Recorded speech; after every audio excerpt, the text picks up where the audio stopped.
Good morning. Oh, I got some folks down here saying good morning. Hey, Bridget. Hey, TT Jack. Hey, Hope. Hey, y'all. Hey, y'all. Hey. So, let me make sure I got my mic on. Yes. Y'all, this is the day that the Lord has made. We will choose to rejoice and be glad in it. I'm so happy that y'all are here this morning. Tell a friend, I ain't going nowhere, y'all. I am not going nowhere, y'all. Hey, y'all, my name is Montina, and this is my channel, just Montina, and that's my real name. And I have my notes here, y'all, because I like to stay organized. It's the morning. Y'all probably are, getting dressed, maybe putting on your makeup, looking all pretty and stuff today, getting ready for work. You might be dealing with your husband, but I created this channel because I'm really on a mission to help women get and stay married and attract the love they desire and deserve. And I was doing it really for women over 40, my beautiful seasoned women, but my younger women are gravitating to me. They text me, I meet them places.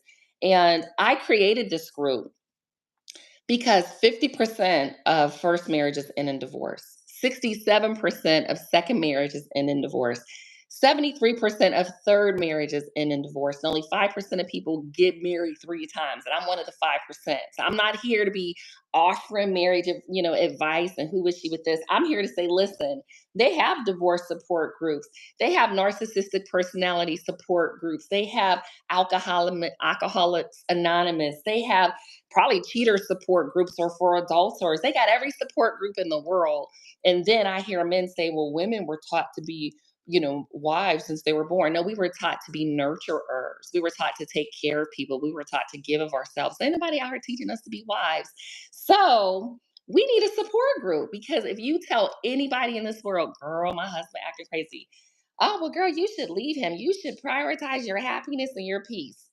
Let me tell you something. 80% of everything you want is in that man and it's in that marriage. The other 20% is going to be like, what the is going on? I promise you. You're going to be in the valley like, I cannot believe this. And I promise you, sis, another sis will believe you. I believe you. These men are acting crazy, okay? But it's not just you. So when you're married, you run around thinking like, oh my God, it's me. And then y'all meet someone like me and I be like, girl, that's normal. Or you go to therapy because you want to be a whole, complete, nothing missing, nothing broken woman. And he's telling you, yeah, what you're dealing with, I hate to say it, but it's probably normal. Oh my God, my husband just committed adultery. Yeah, men, my grandma said a man asleep with a snake if you put a skirt on it. Like, y'all need to hear the older women how they used to talk. You need to hear a woman tell you, honey, you need to wait it out. I've seen women on the internet. So I left my husband because he cheated. Well, I probably would have considered some marriage counseling because what we're not taught, what nobody is telling you is your first marriage really needs to be your last marriage because the same poo poo you going through, you're going to go through in another marriage. It's the same poo poo, just different toilets. And I know I don't want no man cheating on me. Now, I ain't taking no abuse. One thing about me, I ain't taking no ass whooping from no man. I've been there, done that. And I promise you, I think I would kill once. I know I can't deal with no type of domestic violence. I can't. And you shouldn't either. But we do need to have some different conversations, not here, because I don't want to cheat man either. But we need to have some conversations about it because some of you are prematurely leaving marriages because your husband cheated and y'all have all this property. Y'all got 25, 30 years in. And some of y'all need older women to tell you, honey, you better wait that stuff out and think a little bit differently. But that's not me. Okay. That's not my ministry here. So, anyways, I like to talk about my why I'm doing this because I believe that we need to be proactive and thank y'all for my hearts and stuff instead of reactive as it relates to marriage and relationships. And everyone's proactive or everyone's reactive. He get on your nerves and then you're all of a sudden. And I'm gonna tell you, I was guilty. I walked into a third marriage like, I'm almost 50. He almost 60. We older. We ain't gonna have no problems. I was delusional about it. I really was. And I love being married. I love love. I love relationship. I love giving my husband attention, making him feel special. I don't mind him being in control. I love to be led. Y'all, I'm a feminine woman. But I realized that you're not dealing with like, and again, this is broad. I talk to everybody. I have a lot of amazing friends. I have amazing sisters in my life, like 50 plus. I text folks every day. I just left cycle class with, my cycle instructor. I said, girl, I got to send you my link to get on the call. Let me tell you, If you're not dealing with a cynical mother-in-law, you're going to deal with a cynical ex-wife. If you're not dealing with a cynical, yo kids, you're going to deal with step kids, but you might deal with step kids. I never even realized that. Like, you might be dealing with kids that he had that weren't his, that were another woman's kids. And I have relatives dealing with this step kids. I have never heard anybody on the internet talking about step kids. Like, they're not his biological, but they his step kids, play kids, God kids. This is crazy. You're gonna deal with cynical, I'm not gonna say you will, sister-in-laws, because now they've never been married, and your husband was they play husband. Your husband was somebody else's son husband. Like, y'all, people don't talk about this. They tell us, get out there and be fit and feminine friendly. You need to know what you up against. But guess what? I'm not taking my foot off the enemy's neck. He came and started attacking me. And what we have to realize, I looked at someone the other day when she was talking about her husband. And I said, oh, he's demonically possessed. She's like, oh my God. Y'all, we got to stop playing with this. I don't know about you, but when the devil been at me my entire life. Now, if y'all know my story, I have never met my birth mother. I'm almost 50 years old, never met my birth mother. She walked away. Then my father was in prison 19 years. And that's just a part of my story. I was on my own at 16. The devil has been after me, but he attacks us all. Even if you had a perfect childhood, your adulthood, you might be looking around like, what is going on? We are in life, and it's kind of like the matrix maze. So what we have to understand and really, really take in is and this again is for married women. If y'all men watching, hey, welcome. Okay. Might be some single women in the chat, but this is really for us, a support group for those in relationships. You have to sometimes think that your husband is demonically possessed. And maybe sometimes you are too. Here with the battlefield of the mind, it says, our enemy, Satan, attempts to defeat us with strategy and deceit through well laid plans and deliberate deception. I have memorized that. So if he has well laid plans, a strategy, and deliberate deception, do you think you are excluded from that? He hates marriage. How do we know 50% of people divorce? Folks aren't even getting married anymore. They are special friends in the obituary. Okay. You don't want to be a special friend on the obituary. Men are like, I don't want to get married. She just wants my money, this and that. Well, I mean, what woman is marrying you that doesn't want something from you and you want something from her? It is really a very even exchange. It really is. You get something from us, we get something from you. We're supposed to be happy in this, but the enemy gets in through, something, okay? Because we have to have a gateway to allow the enemy in. And a lot of us think of these pronounced things like, oh, well, he gets in through pornography. No, he gets in through anger. He gets in when we're not prayed up. He gets them because they're not in support groups. Nobody's teaching them how to be husbands, but nobody's teaching us neither. So we have to be proactive. But understand, when your husband's acting crazy, he's saying things, there's certain things that are going on. He's demonically possessed. Like, call it what it is and start calling these demons and get them out your freaking house. But understand, when one go out, another one want to come in, and it has to come in through a gateway. It could be people coming to your house. It could be the people that don't like you. It could be, there's people that don't like you in this world. Okay. There are. And that's just what it is. Okay. All right. So let me go through. We with this, I like to go through our Joyce Meyer Battlefield of the Mind. Woo, woo, woo. Good morning, y'all. And we're talking about the positive mind, where we're at chapter 5, Battlefield of the Mind. Y'all, we need something to get through this world. So she was talking about how disappointment was hurting. I'm going to talk today in this, staying in the positive mind, that all things work for good. All things work for your good. Montina, man, I'm having a hard time. Or things might be great, but you're going to go through a valley. Remember, 80% of everything you want is in that man, it's in that marriage, 20%.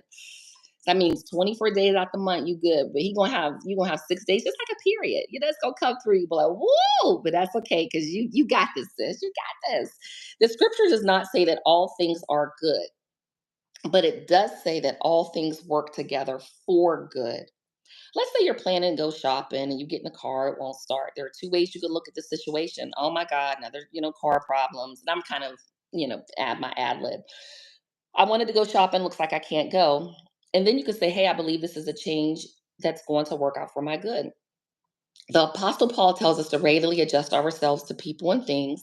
The idea is that we must learn to become the kind of person who plans things but who doesn't fall apart if the plans don't work out. Don't fall apart in your marriage. That's what I really want you to know. Do not fall apart in your marriage if things aren't working out. Also understand, Your husband is not a woman. I'm going to notice your hair is different. I'm going to notice you've trimmed down. I'm going to notice, oh, what's that lipstick, girl? What's that? What you got going on? These men are men. And I think sometimes we're not taught the old school. Think about your grandpa, not your dad. Think about your granddaddies. Think about your older uncles. They don't notice nothing. They're men. They are men. They're different. So I think that sometimes, I have a girlfriend and she's like, my husband didn't even really ask about my day. And I sometimes, yeah, they're narcissists. And sometimes it's just not how they operate. Women, we go up and hug each other. Hey, sis. Hey, that's just how we operate. We're different. So even a person who's really positive won't have everything work out the way they'd like to all the time, but the positive person can go ahead and decide to enjoy themselves no matter what happens. The negative person never enjoys anything. A negative person is not fun to be with. They bring a gloomy overcast to every project. There's a heaviness about them. They complain, they murmur, they're fault finders. No matter how many good things are going on, they always seem to spot the one thing that could be potential problems. People like this in your life. Okay. You all need to start advocating for yourselves. You all need to start asking people, do they have therapists? And I'm telling y'all, take this seriously. I do.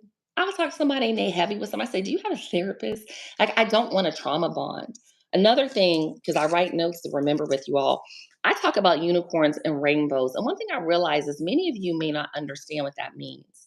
I went to dinner with a girlfriend yesterday and we were talking about some things, and then I noticed the shift was it may have been some trauma bonding or just something negative things from our lives we were talking about. So I was like, girl, did you see that video with Puffy beating that girl? I shifted the conversation to something else. I don't want to gossip about people, but this is world things going on. Girl, I noticed your hair, your braids are a little different. Are what you doing with your hair? Start shifting the conversations to girl things. We should be talking about girl things. Save that heavy stuff in the drama for your therapist. Okay. Hey, Shay. Hey, hey, hey, hey.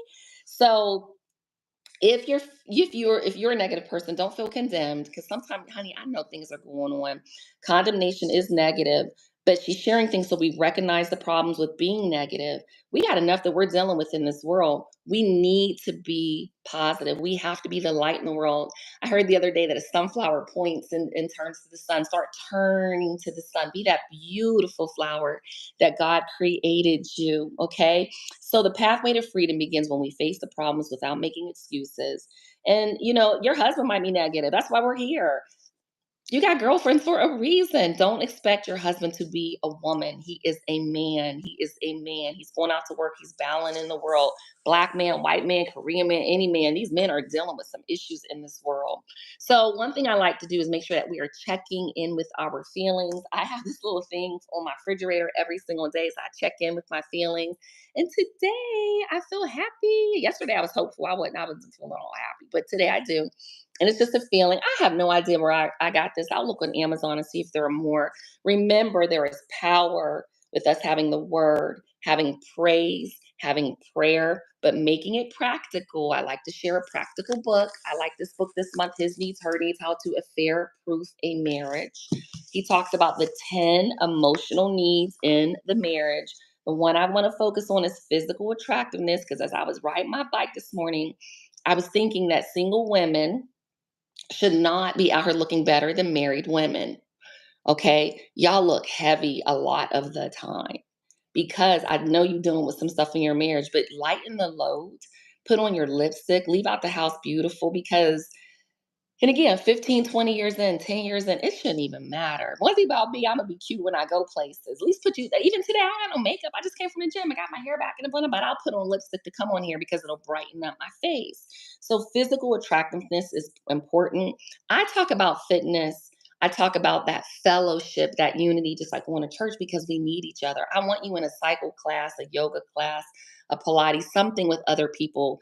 Do something where you're around other women. And if you're around a woman and like, they got bad energy, go around a night. I'm nice when I walk in the gym. Get around people that have energy that matches your energy or exceeds your energy because we need that. But again, making it practical.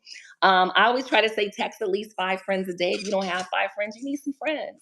Do not walk in this world be like isolated. Y'all introverts, do not be isolated. Make a friend. y'all aren't making friendships and you're nervous about them because you want to go too deep. I don't want to be deep with you, okay? I have a few tight close relationships where we're deep, but we don't even have to go deep because I understand what's not said is actually understood. I'm praying for them, they're in my thoughts.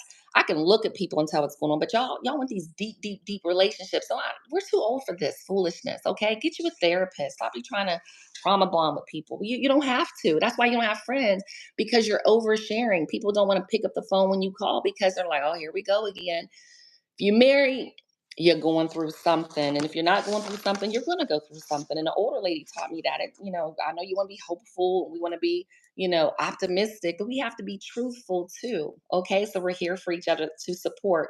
One thing my pastor said at church on Sundays, we need the power of God to survive in this life.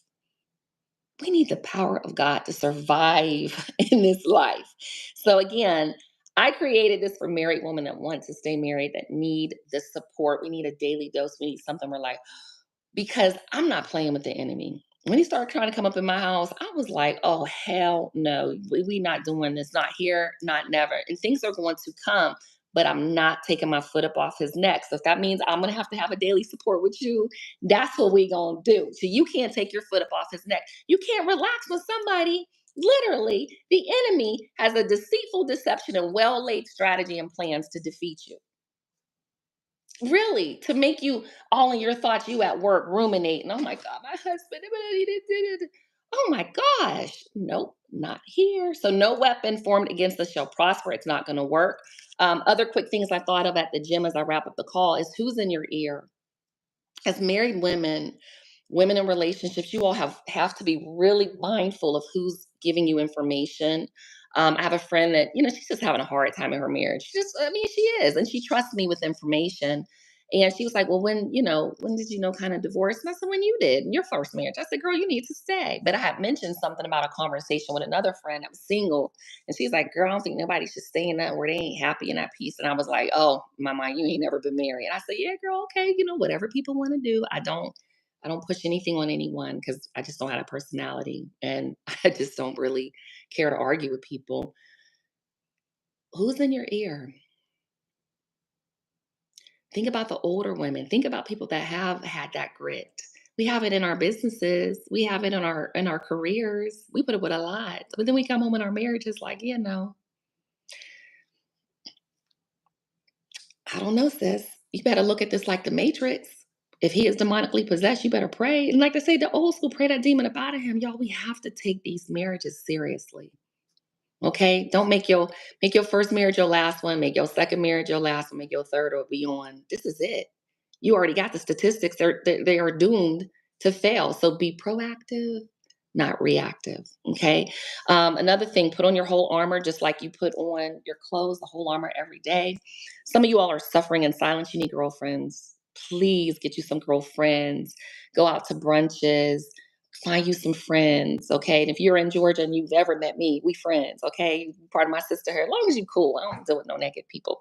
Fitness is important. Again, I talked about unicorns and rainbows. So I had everything today. So, you know what we say here at the end? No weapon formed against you shall prosper because the joy of the Lord is your strength. Happiness is fleeting.